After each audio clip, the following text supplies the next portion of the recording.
कि सॉफ्टवेयर जो हमारा SQA कंपोनेंट है, जिसको सॉफ्टवेयर क्वालिटी एश्योरेंस कंपोनेंट जो हमारे पास थे, वो हमने उनको डिवाइड किया था कुछ चीज़ों के अंदर, जिसके अंदर हमारे पास सबसे पहली चीज़ आती थी प्री प्रोजेक्ट SQA कंपोनेंट्स। ठीक है, प्री प्रोजेक्ट SQA कंपोनेंट्स, उसके बाद हमारे पास आता था project life cycle software quality assurance component, जिसको उसके बाद हमारे पास quality infrastructure component, quality management, standards, और लास्ट में हमारे पास आता था ऑर्गेनाइजेशनल बेस। फिर हमने कहा था जी अगर हम कंपोनेंट्स की बात करते हैं, फिर हमने 1 बाय 1 हमने उनको देख लिया था कि अभी फिलहाल हमने वहाँ पे देखा था कि हमारे पास प्री प्रोजेक्ट कंपोनेंट्स के अंदर कौन कौन सी चीज़ें आती हैं। ठीक है, उनके अंदर अगर प्री प्रोजेक्ट की बात करें तो उसके अंदर हमारे पास दो चीज़ें आ रही थी। एक हमारे पास आ रहा था कॉन्ट्रैक्ट रिव्यू, सेकंड हमारे पास आता था project development and quality plan. ठीक है, हमने कॉन्ट्रैक्ट रिव्यू हमने पिछली क्लास के अंदर थोड़ा सा देखा था, वो मैंने आपको उन्हीं पॉइंट्स के रिलेटेड आपको पढ़ाया था जो हमने चैप्टर नंबर हमारा 4 था, उसके अंदर से हमने डिस्कशन की थी। ठीक है, अब फिर उसके साथ साथ फिर मैंने आपको बताया थी कुछ आगे की चीज़ें बताई थी कि हम कॉन्ट्रैक्ट रिव्यू के अंदर क्या क्या देखते हैं और कैसे कैसे होता है। तो हम आज जो हमने पढ़ना है उसके अंदर हम देखेंगे कि हम रिव्यू स्टेजेस देखेंगे। हम जब कॉन्ट्रैक्ट कर रहे होते हैं किसी भी सॉफ्टवेयर का, उसको रिव्यू करने के कितने स्टेजेस होते हैं, उनके 2 स्टेजेस हैं, उनको हम एक्सप्लेन करेंगे। उसके बाद देखेंगे कि हमारा जो प्रोजेक्ट है, जो जिसका हम कॉन्ट्रैक्ट कर रहे हैं, कॉन्ट्रैक्ट रिव्यू करने का जो हमारा ऑब्जेक्टिव है, हर एक स्टेज के ऊपर हम उनको लिस्ट डाउन करेंगे, उनके फैक्टर्स को आइडेंटिफाई करेंगे, किन फैक्टर्स की बेसिस के ऊपर हम रिव्यू को जो है वो अफेक्ट हो सकता है। फिर सेकंड डिफ़िकल्टीज़ देखेंगे कि कॉन्ट्रैक्ट रिव्यू करते हुए हमारे पास किस किस तरह की डिफ़िकल्टीज़ आती हैं। फिर उसके बाद हम देखेंगे कि हम उन डिफ़िकल्टीज़ को सॉल्व कैसे कर सकते हैं, कॉन्ट्रैक्ट रिव्यू के जो डिफ़िकल्टी आती हैं उनको इम्प्लीमेंट करते हुए, जिसके अंदर हमने एक एग्जांपल देखी थी वो टाइम प्रेशर वाली। फिर हमने कहा था जी अगर हम टीम बढ़ा देंगे तो वो हमारी मैनेज हो जाएगी। फिर उसकी हमने एक और हम डिस्कशन देख लेंगे कि हमारे पास जो इंटरनल प्रोजेक्ट्स होते हैं तो उनके अंदर हम कॉन्ट्रैक्ट रिव्यू कैसे कर सकते हैं। ठीक है, अब अगर हम चलते हैं अपने कॉन्ट्रैक्ट रिव्यू प्रोसेस के ऊपर और उसके स्टेजेस के ऊपर। पहले तो सबसे पहले हम देखते हैं कि कुछ सिचुएशन के अंदर जो सॉफ्टवेयर कंपनीज होती है ना, जिनको अब हम बात कर रहे हैं कि सप्लायर यही होता है ना कि आपने अगर मार्केट या किसी जगह पे जाओगे तो शॉप के ऊपर जो चीज़ें देने आता है वो कोई एक बंदा लेकर आता है, वो दुकान वाले को देकर जाता है। ठीक है, इसी तरह हम कहते हैं जी जो सॉफ्टवेयर कंपनी है वो भी हमारी सप्लायर है, जो क्या करती हैं कॉन्ट्रैक्ट साइन करते हैं किसके साथ, कस्टमर के साथ। अब कस्टमर के साथ जो कॉन्ट्रैक्ट साइन होता है वो कस्टमर की नीड के मुताबिक होता है। अब ये नहीं है कि अगर हम इधर फॉर एग्जांपल अभी सॉफ्टवेयर से हम अपनी डोमेन से हट के एक एग्जांपल लेते हैं। अब ये नहीं है कि कोई अगर नेस्ले का अगर कोई जूस सप्लाई करता है तो वो ज़बरदस्ती किसी की दुकान में रख के चला जाए, हो सकता है वहाँ पे नेस्ले चलता ही ना हो। ठीक है, तो ज़बरदस्ती नहीं, जो क्लाइंट की या कस्टमर की हमारी रिक्वायरमेंट है हम उसके अकॉर्डिंग ये सप्लायर उसको चीज़ें देता है। ठीक है, अब मोस्ट कॉमनली हमारे पास जो प्रोसेस के अंदर जो चीज़ें हमारे पास काउंट होती हैं उसकी कुछ एक एग्जांपल्स ये दी हुई हैं मल्टीपल चीज़ों से। पार्टिसिपेशन इन अ टेंडर, अगर आप लोकल गवर्नमेंट की बात करोगे, अगर आप देखोगे जो कंस्ट्रक्शंस के जो होते हैं, आपने ज़्यादातर ये कंस्ट्रक्शन के आपने देखा होगा टेंडर होते हैं, लोग जाते हैं बिड करते हैं, उसके बाद एक प्रोजेक्ट ले लेते हैं। फिर submission of proposal according to the customer RFP, जो कस्टमर की रिक्वायरमेंट है उसके मुताबिक आप एक प्रपोजल ड्राफ्ट क्रिएट करते हो, बनाते हो, फिर आप उसको सबमिट करवाते हो। ठीक है, उस प्रपोजल ड्राफ्ट के अंदर आपके पास आपका बजट, आपके सॉफ्टवेयर की रिक्वायरमेंट जो आप ऑफर कर रहे हो, जो कस्टमर की नीड के मुताबिक थी भी नहीं थी, आपने जब ड्रा किया बनाया प्रपोजल का ड्राफ्ट पहला, आपने जब सबमिट करवाया वो उसके अकॉर्डिंग ही आपने बना के सबमिट करवाया होगा, उसके अंदर आपने बजट सारी एक्सप्लेनेशन दे दी। ठीक है, फिर अब कस्टमर यहाँ पे क्या करेगा कि वो उसके बाद जब सबमिशन हो जाएगी काफ़ी सारे प्रपोजल्स की, तो उनमें से वो बेस्ट प्रपोजल देखेगा। अब वो बेस्ट प्रपोजल देखने का उसका कुछ अपना तरीका होगा, वो कोई किसी ना किसी क्वालिटी फैक्टर के ऊपर, या हो सकता है वो सिर्फ अपने बजट को देख के कोई एक एक्सेप्ट कर रहा हो, वो एक अलग डिबेट है।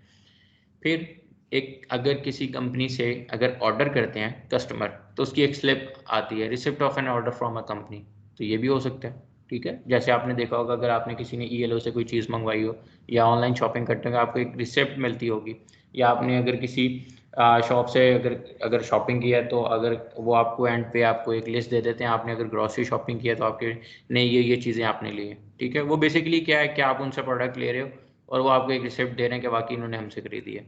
फिर उसके बाद एक और नीचे एग्जांपल दी हुई है कि इंटरनल रिक्वेस्ट के ऊपर भी हो सकता है और एक डिपार्टमेंट से दूसरे डिपार्टमेंट के दरमियान में भी कॉन्ट्रैक्ट हो सकता है सेम ऑर्गेनाइजेशन के अंदर रहते हुए। जिस तरह FOIT के कुछ जो टीचर्स हैं वो कंप्यूटिंग का कोर्स जो है वो BBA वालों को भी जाके पढ़ाते हैं, ठीक है। और हो सकता है BBA वाले कुछ कोर्सेज जो मैनेजमेंट से रिलेटेड है वो FOIT के अंदर आके पढ़ाते हैं, ठीक है। तो इसका मतलब क्या है कि इंटरनल डिपार्टमेंट की और एक ही सेम ऑर्गेनाइजेशन के अंदर रहते हुए भी ये हो सकता है। अब बात आ जाती है स्टेजेस की।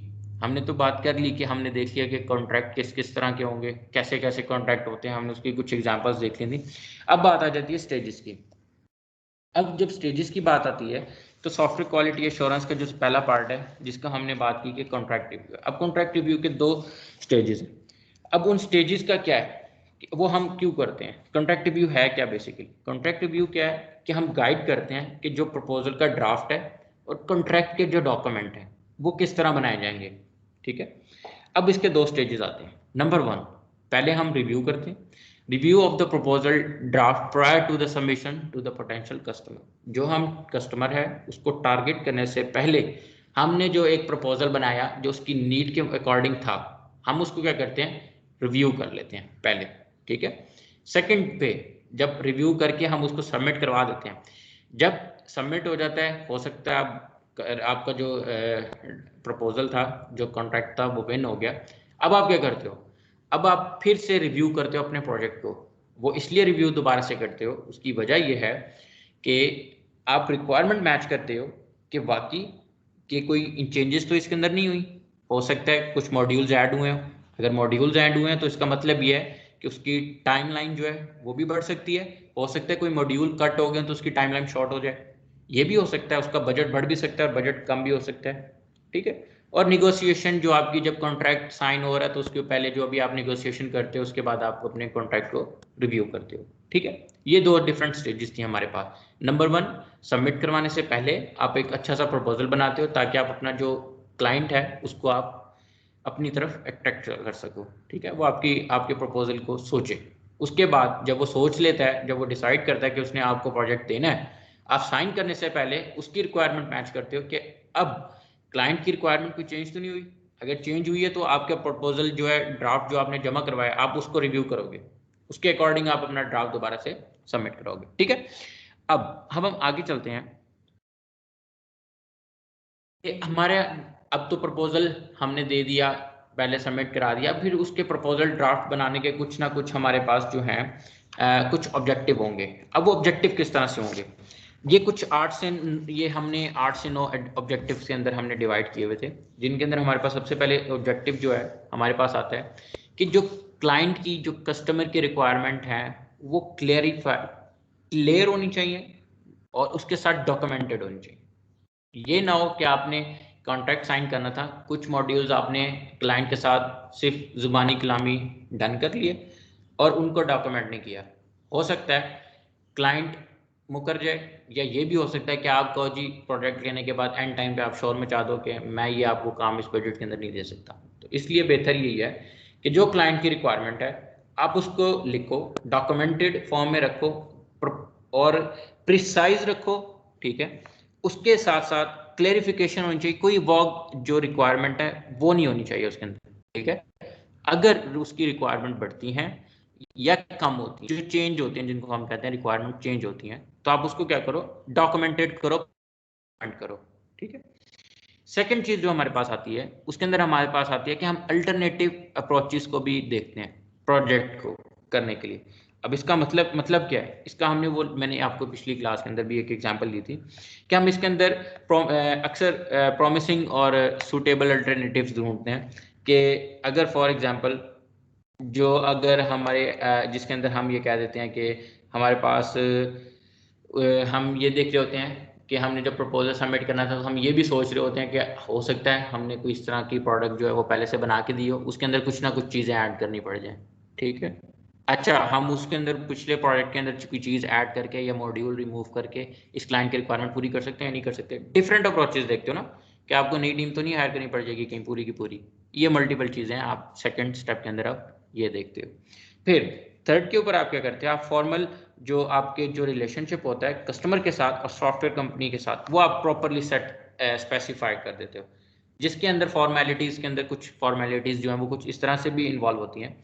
एक तो आप प्रॉपर कस्टमर का और अपने जो है आपका जो डेवलपमेंट टीम है या जो भी आपकी टीम है, कस्टमर कम्युनिकेशन और इंटरफेस चैनल प्रॉपर होने चाहिए, ठीक है, जिसके जरिए आपकी टीम और कस्टमर की टीम एक सेम पेज के ऊपर रहती हुई कम्युनिकेट कर ले। ये ना हो कुछ बात किसी जगह और जगह पे हो रही है, कोई बात सेम बात कोई और कर रहा है, हो सकता है उसकी रिक्वायरमेंट सिमिलर कोई और टीम किसी और टीम के साथ डिस्कशन कर रही हो, ठीक है। इसलिए नहीं, आपकी पहली चीज़ क्या है, आपकी प्रॉपर कम्युनिकेशन चैनल होने चाहिए। फिर प्रोजेक्ट डिलीवरेबल होना चाहिए और उनका एक्सेप्टेंस एक क्राइटेरिया होना चाहिए। Number 2। Number 3, formal phase approval होनी चाहिए। आपने कोई भी चेंज करनी है, कोई भी चीज़ लेनी है, आपने फॉर्मली का मतलब यह है कि आपने डॉक्यूमेंटेड चीज़ वो आपकी अगर टीम चेंज कर रही है तब भी, और कस्टमर अगर चेंज कर रहा है तब भी, फॉर्मली आपने जो भी अप्रूवल है उसका अप्रूवल लेके आपने करना है।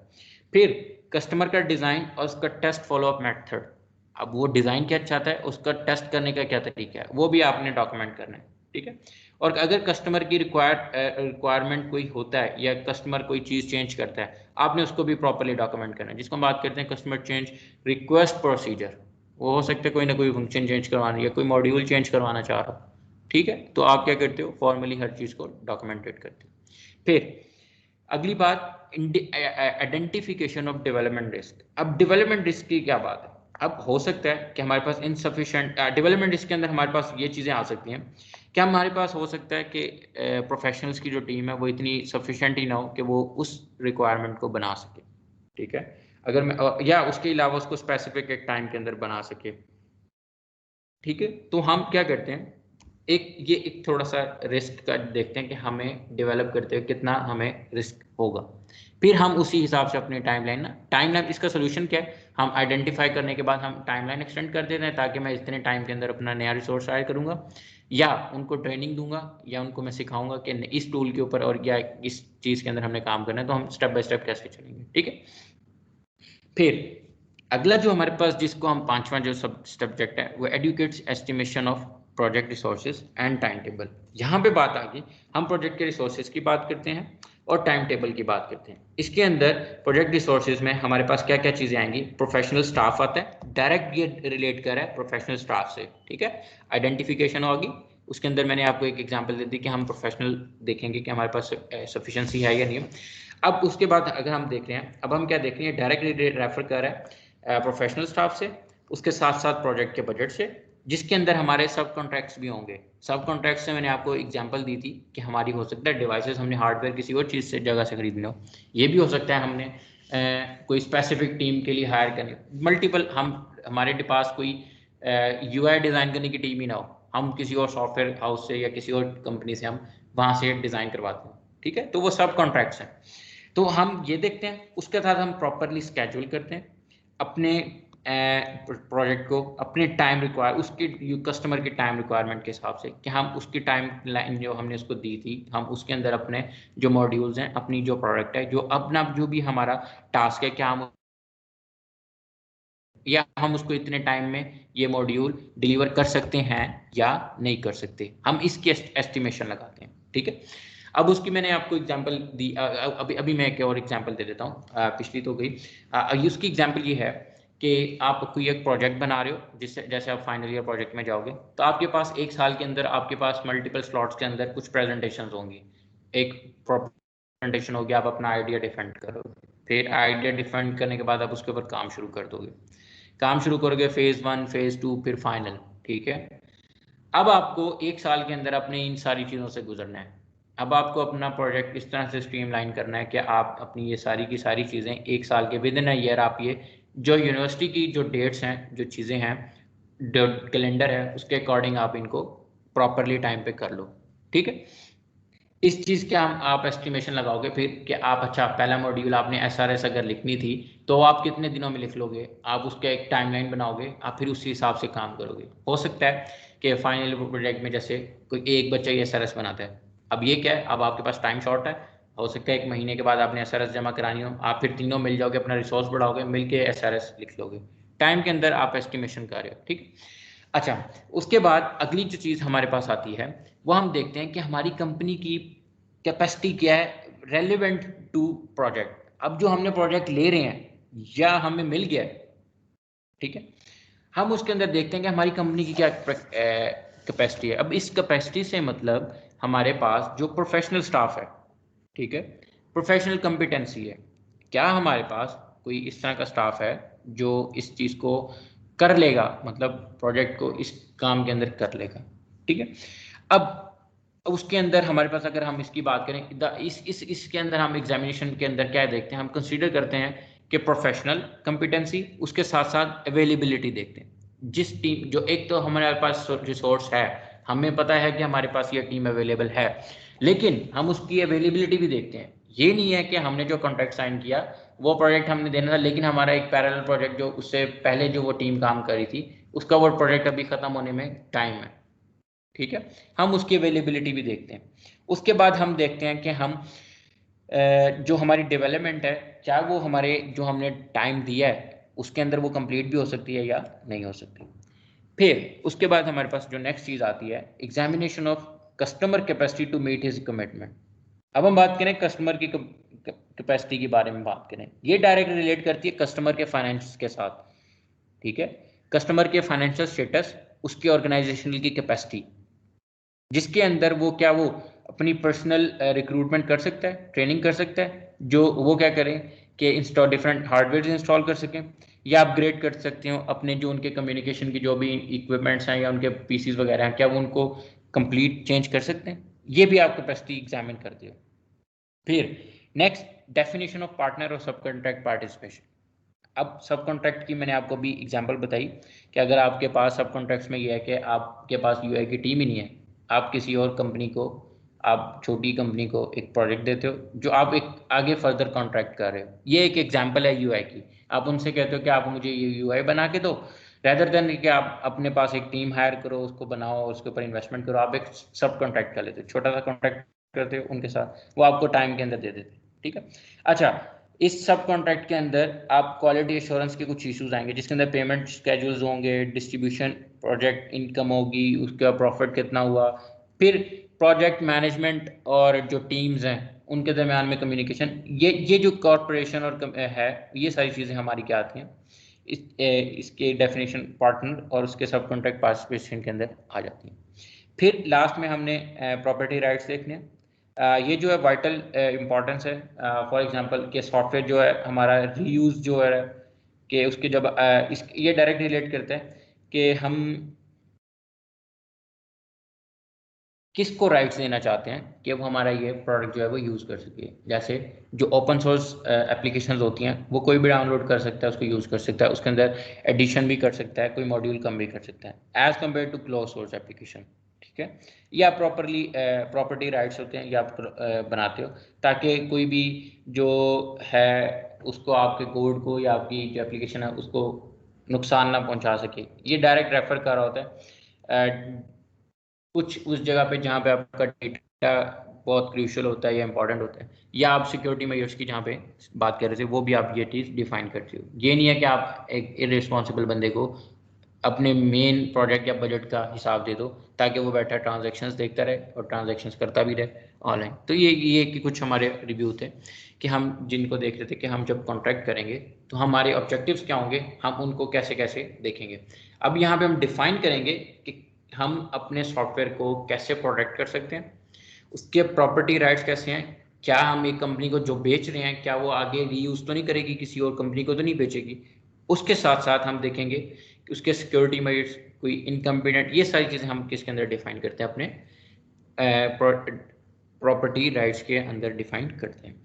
फिर अब आगे चलते हैं, हमारे पास जब रिव्यू करने की बारी आती है, अब कॉन्ट्रैक्ट रिव्यू ड्राफ्ट के अंदर हमारे पास कुछ जो आती हैं चीज़ें जिनको हमें मेक श्योर करना होता है कि ये चीज़ें जो है हमारी एटलीस्ट सेटिस्फैक्ट्री रिजल्ट होने चाहिए, ठीक है। ये अचीव होंगे एक्टिविटीज़ तो हमारे पास रिजल्ट जो होंगे वो सेटिस्फैक्ट्री होंगे, ठीक है, कि हम तसल्ली, जिनके अंदर सबसे पहली बात वही आती है कि कोई अनक्लियर इशू कॉन्ट्रैक्ट के अंदर नहीं होना चाहिए, कॉन्ट्रैक्ट ड्राफ्ट के अंदर, ठीक है। Number 1, no unclarified issue remain in the contract draft. Second, आप उस प्रॉपर जो अंडरस्टैंडिंग है जो आप क्लाइंट के दरमियान में और आपके दरमियान में जो भी हुई है, जो भी आपने डिसाइड किया है, जो क्लियर है, कोई भी ऐसी चीज़ जो अनक्लियर हो वो आपने पहले क्लियर करनी, फिर आपने उसको डॉक्यूमेंट करना है। कोई अनक्लेरिफाइड चीज़ आपने अपने डॉक्यूमेंट के अंदर राइट डाउन नहीं करनी या डॉक्यूमेंटेड नहीं करनी, ठीक है। और उसके साथ कोई नए चेंजेस, एडिशंस, कोई एरर्स, कोई ओमिशन जो डिस्कस ना हुआ है वो भी आपने कॉन्ट्रैक्ट के अंदर ऐड नहीं करने, ठीक है। फिर ये तो हमारे कुछ ऑब्जेक्टिव्स थे, हमने इनको उसमें देख लिया कि हम किस किस तरह से हम कॉन्ट्रैक्ट को जो कॉन्ट्रैक्ट का जो ड्राफ्ट है उसको हम रिव्यू करते हुए किन किन चीज़ों को, एक्टिविटीज़ को हमें मेक श्योर करना है, ठीक है। अब आगे चलते हैं। जब कॉन्ट्रैक्ट हो गया, अब हम उस कॉन्ट्रैक्ट जो हमारा ड्राफ्ट था उस कॉन्ट्रैक्ट को हम रिव्यू, जो कॉन्ट्रैक्ट रिव्यू है उसको हम इम्प्लीमेंट कैसे करेंगे। अब उसको इम्प्लीमेंट करने के लिए पहले तो ये तो कुछ बताया हुआ है कि हमें प्रपोजल देते हुए क्या मसले आएंगे और उसको सॉल्व करने के लिए हमें कैसे करना पड़ेगा, ठीक है। उसको इम्प्लीमेंट करते हुए कॉन्ट्रैक्ट को हमें क्या चीज़ें करनी पड़ेंगी, इसके अंदर वो टाइम प्रेशर वाली चीज़ें हैं। उसके साथ हम वो प्रॉपर कॉन्ट्रैक्ट देखेंगे और वो मल्टीपल चीज़ें, फिर वो टाइम प्रेशर को कैसे इवेल्यूएट करना है, ये चीज़ें। अच्छा, यहाँ पे जाने से पहले अगर मैं आपको डायरेक्ट यहाँ पे ले चलूँ, ये कौन से फैक्टर्स होंगे जो डिपेंड करेंगे कॉन्ट्रैक्ट रिव्यू के ऊपर, ठीक है।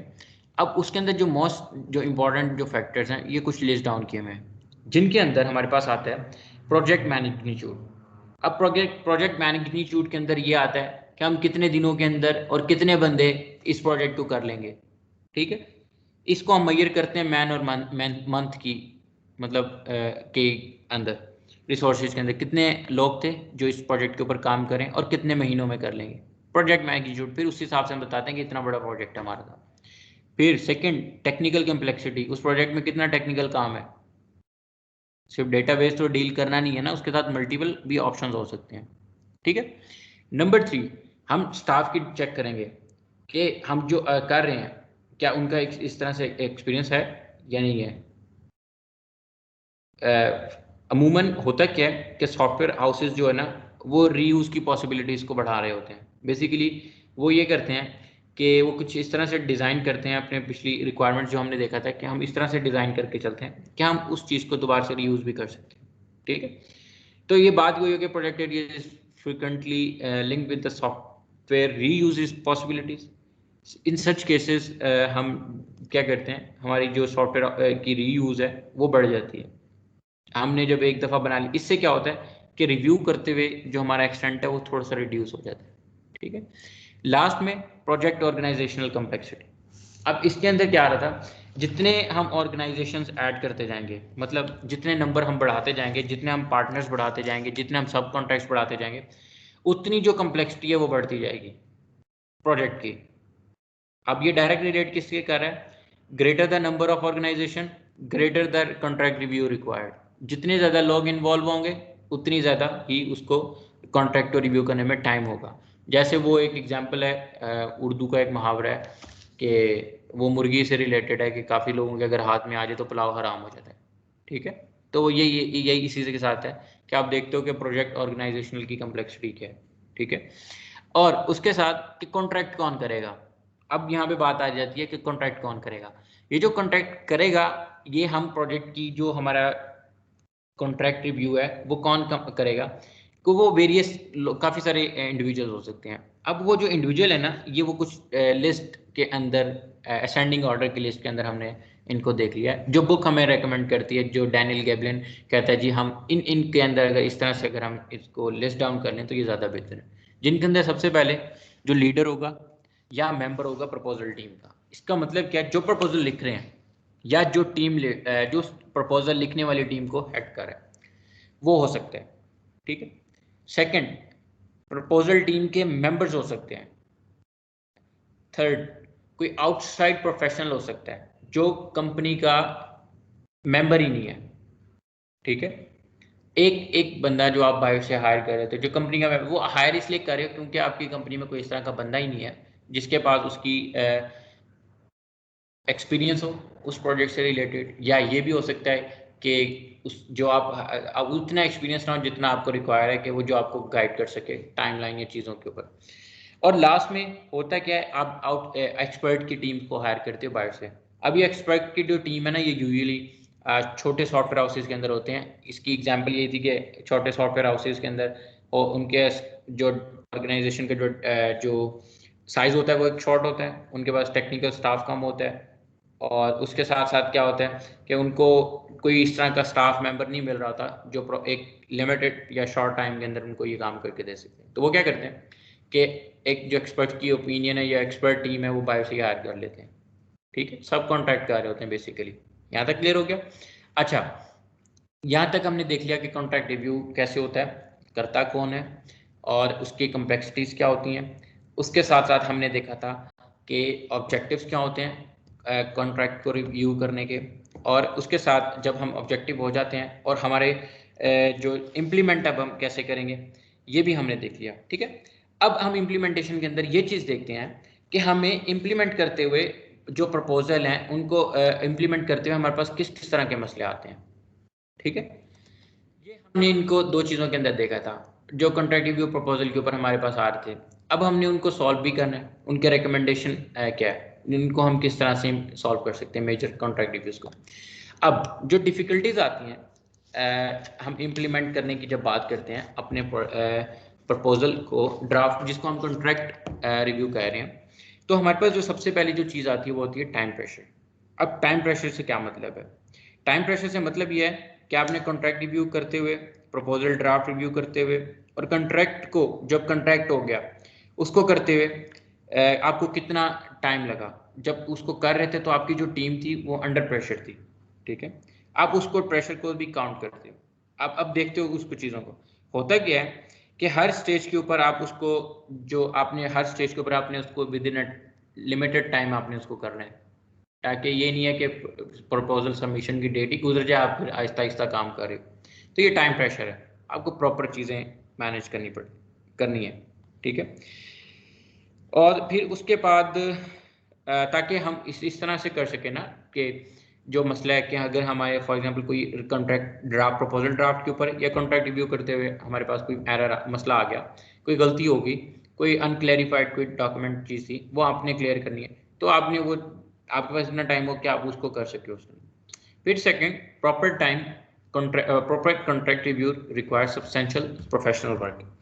अब जो प्रॉपर एक राइट करने वाला है जिसको हम आपने ये डायरेक्ट रिलेट करते हैं टेक्निकल राइटिंग की। अगर आप एग्जांपल लो, कुछ लोग आप में से फ्रीलांसिंग अगर कर रहे हैं तो वो टेक्निकल राइटिंग अगर वो ब्लॉगिंग करते होंगे तो टेक्निकल राइटिंग की तरफ वो अगर रेफर होंगे, तो उसका मतलब क्या है कि आपके पास प्रोफेशनल स्टाफ होना चाहिए जो कॉन्ट्रैक्ट को रिव्यू कर सके, वो प्रॉपर आपका देख सके कि आपको कितना टाइम लगेगा, आपको किस किस प्रोजेक्ट की नेचर क्या है, अब उस प्रोजेक्ट की नेचर के लिए आपके पास क्या रिसोर्सेज हैं, जो आप ये काम जो प्रोफेशनली और टेक्निकली चीज़ें देख रहे हैं आपको उसका चाहिए। और थर्ड, जो पोटेंशियल कॉन्ट्रैक्ट है, जो पोटेंशियल कॉन्ट्रैक्ट की जो टीम है वो हो सकता है वो बिजी हो। अब वो उसका मतलब क्या है कि जो अगर उसकी एग्जांपल ये है कि पोटेंशियल में सीनियर जो स्टाफ होते हैं ना अक्सर, या जो एक्सपर्ट होते हैं, वो अपने रेगुलर काम के साथ ना कमिटमेंट होते हैं, वो बिजी होते हैं। आप अब ये नहीं है कि आप उनको अगर वही काम या एक प्रोजेक्ट के ऊपर पहले से काम कर रहे हैं, आप नए बिडिंग के ऊपर जाना चाह रहे हो, अब नया कॉन्ट्रैक्ट साइन करवाना, तो आप उनको कहो कि आप ये हटो यहाँ से और ये हमारे काम। हो सकता है वो अपने टाइम स्केड्यूल में से आपको ये चीज़ें ना करके दे सकते हो। तो अब इसका क्या हाल है, ये भी एक लॉजिस्टिक प्रॉब्लम है। ठीक है, इसके अंदर क्या होते हैं कि आपने प्रोफेशनल स्टाफ को देखना है कि वो फारिग भी है आपके उस टाइम के। अब ये चीज़ें जो आ रही हैं वो कॉन्ट्रैक्ट के जो डिफ़िकल्टीज़ हैं वो तीन ये मेजर डिफ़िकल्टीज़ के अंदर हमने इनको डिवाइड कर लिया। ठीक है, अब हम इनका देखेंगे सोल्यूशन। अब ये तो हमारे पास मेजर्स आ गई ना, अब हम इनका सोल्यूशन देखेंगे। अगर हम बात करते हैं टाइम प्रेशर की, टाइम प्रेशर क्या था कि हमने लिमिटेड टाइम के अंदर कोई चीज़ सबमिट करने पे एरर, ये इस तरह का प्रेशर होगा टीम के ऊपर जो प्रपोजल ड्राफ्ट बना रही होगी या कॉन्ट्रैक्ट रिव्यू कर रही होगी या कोई भी डिस्कशन या क्लाइंट कस्टमर के साथ जो कर रही होगी उसकी रिक्वायरमेंट के अकॉर्डिंग, तो वो टाइम प्रेशर। अब वो टाइम प्रेशर को हमने मिनिमाइज से करना है, वो हम इस तरह से कर सकते हैं कि हम कॉन्ट्रैक्ट रिव्यू को प्रॉपरली स्केड्यूल करें कि हमने विद इन 2 डेज ये काम करना है, विद इन नेक्स्ट आवर ये काम करना है। हम प्रॉपरली उस टाइम को अपने चीज़ों को स्केड्यूल करके चलेंगे तो हमारे पास क्या होगा, हर चीज़ प्रॉपरली चल जाएगी। ठीक है, एक स्केड्यूलिंग बनाएंगे, फिर हम देखेंगे हमारे पास कोई सफिशेंट टाइम भी बचना चाहिए कि अगर कोई हमारे पास अपडेट आती है कोई यूज़र की रिक्वायरमेंट चेंज होती है, कोई हमारे प्रपोजल ड्राफ्ट में एरर आ जाए, कोई मसला आ जाता है, तो हम उसको अपडेट कर सकते हैं। यहाँ तक क्लियर है? अब सेकंड हमने देखा था कि हमारे पास क्या है, प्रॉपर कॉन्टैक्ट प्रोफेशनल वर्क चाहिए, तो हम क्या करते हैं, एक टीम बना लेते हैं जो वो उसके साथ रिलेट करती है। अब वो टीम के अंदर क्या होता है, जब टीम वर्क होता है ना, तो उसके जब टीम वर्क की बात है, तो टीम वर्क के अंदर क्या होता है, एक तो सबसे पहले आपका काम डिस्ट्रीब्यूट हो जाता है। आप एक बड़े सारे मेजर प्रॉब्लम को मल्टीपल चंक्स करके छोटे छोटे के अंदर आप डिफरेंट टीम मेंबर्स को असाइन कर देते हो, जो उनको काम को कैरी आउट करते हैं, मतलब कर लेते हैं। अब उससे होता है क्या है कि आपके पास सफिशिएंट टाइम भी बच सकते हैं। ठीक है, अगर एक बंदे ने अगर पहले काम कर लिया है तो वो किसी दूसरे अपने टीम मेंबर की हेल्प करवा के उसको टाइम बचा के आप उसको कर सकते हैं। तीसरा हमने यहाँ पे देखा था कि हो सकता है कोई हमारी जो पोटेंशियल जो मेंबर है वो बिजी है, वो इतना बिजी है कि उसको आपने 4 से 5 प्रोजेक्ट दे दिए, अब वो और प्रोजेक्ट के अंदर आपको अपनी कंसल्टेंसी नहीं दे सकता, या उस कंपनी के, या वो उसकी एक्सपर्टीज जो है वो उसके साथ हैं, लेकिन वो बिजी इतना है कि वो अपना टाइम नहीं दे, तो आप क्या करते हो, कॉन्ट्रैक्ट रिव्यू जो है उसके अंदर आप अब क्या करते हो, contract review team leader should be appointed. एक अलहदा से आप हायर करो जो हर चीज़ प्रॉपर मैनेज करो, या एक अलहदा से नया हायर कर लो, या उसकी कुछ रिस्पॉन्सिबिलिटीज कम कर दो, ये चीज़ें आ जाती हैं। ठीक है, अब ये होता क्या है, इसके अंदर टीम लीड हायर करने की जो एक्टिविटीज़ हैं उसके अंदर भी कुछ मल्टीपल चीज़ें काउंट होती हैं, मैं यहाँ पे बताना भूल गया था। अब वो जो होती हैं उसके अंदर सबसे पहले तो आपने रिक्रूटमेंट करनी है नए टीम्स मेंबर की। प्रोफेशनल स्टाफ बिजी है ना, आपने नए टीम मेंबर्स हायर करने हैं जो प्रोफेशनली स्किल्ड हो, उसी प्रोजेक्ट से रिलेटेड भी हो, या फर्दर जिनको आप दोबारा से भी एक दफ़ा हायर करो, आप बार बार तो नहीं हायरिंग करोगे ना, तो इस तरह स्टाफ प्रोफेशनल स्टाफ उठाओगे कि वो बाद में भी आप उनको यूज़ कर सको। फिर डिस्ट्रीब्यूशन करोगे, डिस्ट्रीब्यूशन ऑफ रिव्यू टास्क, जो आपने रिव्यू किए वो आप डिस्ट्रीब्यूट करोगे अपने टीम मेंबर्स के दरमियान में। ठीक है, ये भी चीज़ इसके अंदर आती है ताकि जो काम है वो इक्वली डिवाइड हो और इस तरह से वर्कलोड बिजी ना, और आपका जो प्रॉपरली टाइम स्केड्यूल है उसके चीज़ें अकॉर्डिंग चलें। फिर कोऑर्डिनेशन चाहिए मेंबर की, और जो आपकी टीम के मेंबर्स हैं और रिव्यू टीम के मेंबर्स हैं उनके दरमियान में भी कोऑर्डिनेशन होनी चाहिए। रिव्यू टीम के और प्रपोजल टीम के दरमियान में भी कोऑर्डिनेशन होनी चाहिए। ये ना रिव्यू टीम ने कुछ और रिव्यूज़ दिए हैं, वो प्रपोजल टीम ने देखे नहीं और जाके प्रपोजल सबमिट करवा दिए, तो इनके दरमियान में भी इंटरलिंक कनेक्ट कोऑर्डिनेशन होनी चाहिए। सबसे पहले आपको मैंने कोऑर्डिनेशन की इंपॉर्टेंस बताई थी कि कोऑर्डिनेशन की इंपॉर्टेंस क्या है, और वो हमने क्वालिटी एश्योरेंस के अंदर वो हमने एक एग्जांपल भी देख ली थी सबसे पहले, जो हमने पहली क्लास के अंदर हमने एग्जांपल देखी थी। फिर फॉलोअप लेना बहुत ज़रूरी होता है इसके अंदर। जब तक आप अपने टीम लीड से अपने टीम मेंबर से फॉलोअप नहीं लोगे, आपको नहीं पता कि उसने वाकई वो काम किया या नहीं किया, या वो आपसे लेट है। ठीक है, फॉलोअप आपको लेना पड़ता है, और उसके साथ फॉलोअप है ताकि आपकी जो चीज़ें ना टाइम के अकॉर्डिंग स्केड्यूल होके वो चल रही हो, मतलब एक वेल मैनर्ड के अंदर वो चीज़ आपकी चल रही हो। सही है, और फिर जो हमारे पास जो लास्ट चीज़ आती है, लास्ट तो खैर वो लास्ट नहीं, हम उसको कह लेते हैं कि जिसके अंदर हम कहते हैं कि हमारी जो फाइंडिंग्स क्या थी जब हम समराइज़ करें, और प्रपोजल टीम को हमने जो डिलीवर किया, यानी हमने रिव्यू कर लिया, एरर्स कुछ चीज़ें निकाली, वो हमने अब आगे प्रपोजल टीम को रिव्यू करने के लिए हमने अपनी जो फाइंडिंग्स निकाली थी वो हमने प्रपोजल टीम को कैसे हमने डिलीवर किया। ठीक है, ये कुछ चीज़ें थी जो हम इश्यूज़ को कम करने के लिए हमने कहा जी अगर हमारे पास टाइम प्रेशर है तो हम क्या करेंगे, प्रॉपर्ली स्केड्यूल कर लेंगे। अगर हमारे पास प्रोफेशनल स्टाफ नहीं है तो हम क्या करेंगे, टीम वर्क के अंदर डिवाइड कर लेंगे। अगर कोई काम है तो वो इक्वली डिवाइड हो जाएगा, तो क्या होगा, वो हो सकता है। अगर हमारे पास कोई जो स्टाफ जो है वो बिजी है, टीम मेंबर जो है बिजी है, तो हम नया एक टीम मेंबर हायर कर लेंगे, या वो टीम लीड भी हो सकता है, वो कोई नई टीम भी हो सकती है जो उसके ऊपर काम करे रिव्यू करने पे। और उसके बाद फिर हमने आगे ये भी देख लिया कि जब हायरिंग हो जाएगी उसके बाद हम टास्क डिवाइड भी कर सकते हैं। कोऑर्डिनेशन हमें बहुत ज़रूरी है प्रपोजल टीम के दरमियान में और रिव्यू टीम के दरमियान में, मेंबर और रिव्यू टीम के दरमियान में, और हर चीज़ का फॉलोअप लेना है ताकि हमारे पास ये चीज़ें हो सकें। ठीक है, अब यहाँ तक हमने देख लिया कि हम कैसे अपने कॉन्ट्रैक्ट रिव्यू को कर सकते हैं, इम्प्लीमेंट कैसे कर सकते। कॉन्ट्रैक्ट रिव्यू होता है क्या, उसको करते कैसे हैं, उसको इम्प्लीमेंट कैसे करते हैं, उसके अंदर मसले क्या आते हैं, कॉन्ट्रैक्ट रिव्यू करता कौन है, कॉन्ट्रैक्ट रिव्यू करने के लिए हमें क्या क्या चीज़ें चाहिए होती हैं, उसकी रिक्वायरमेंट्स क्या हैं बेसिकली, ये हमने सारी चीज़ें अपनी रिवाइज हमने पढ़ लिया, उनको रिवाइज कर लिया और देख लिया। अब ये सारी चीजें आती हैं हमारी pre project software quality assurance component, pre project SQA component, जिसका बिल्कुल पहला पार्ट था कॉन्ट्रैक्ट रिव्यू। ठीक है जी, यहां तक हमने आज देख लिया। अच्छा, एक चीज रहेगी, अगर हम ये चीजें प्रॉपरली टाइम के ऊपर नहीं करेंगे, ये वैसी एक डिस्कशन है, तो हमारे पास क्या होगा, जो हमारे पास हो सकता है पुअर एस्टिमेशन हो रिसोर्स की, जिनके अंदर आ सकता है पुअर टाइम टेबल हो सकता है, ठीक है, स्केजुलिंग पुअर हो सकती है हमारी, जिनकी वजह से हमारे बड़े बड़े मसले क्रिएट हो सकते हैं। अवेयरनेस, हमने अवेयरनेस ही ना हो रिस्क डेवलपमेंट रिस्क के बारे में, टीम को, पूरी टीम को हमने डेवलपमेंट रिस्क से बताया ही नहीं। ठीक है, तो इससे क्या होता है कि हमारा रिलेशनशिप लॉस्ट हो जाता है, किसके दरमियान में, कस्टमर के दरमियान में, इवन हमारी टीम टूट जाती है। हमें अपनी टीम को एक साथ लेकर चलना है, हम क्या करते हैं, इसलिए एक प्रॉपर मैनेज करके हम चीज़ों को चलते हैं। ठीक है, ताकि हमारी भी ग्रोथ हो और हमारी जो क्लाइंट और कस्टमर का जो रिलेशनशिप है वो भी हेल्दी रहे। यहाँ तक क्लियर हो गया। अब यहाँ पे हमारा चैप्टर नंबर 5 जो है वो कंप्लीट हो चुका है। ठीक है, अब चैप्टर नंबर 5 यहाँ तक कंप्लीट हो चुका है। अब हमारे पास जो next software quality assurance component है, जिसको हम डेवलपमेंट और क्वालिटी प्लान जो हमारा है, हम उसको अब देखेंगे। अब उसको देखेंगे कब, हम उसको अगली क्लास के अंदर इंशाल्लाह देखेंगे। अब उसके साथ आप लोगों का जो क्विज है, ये मैं रिकॉर्डिंग ऑफ कर देता हूँ यहाँ पे। अब आप लोगों को जो भी डिस्कशन करनी है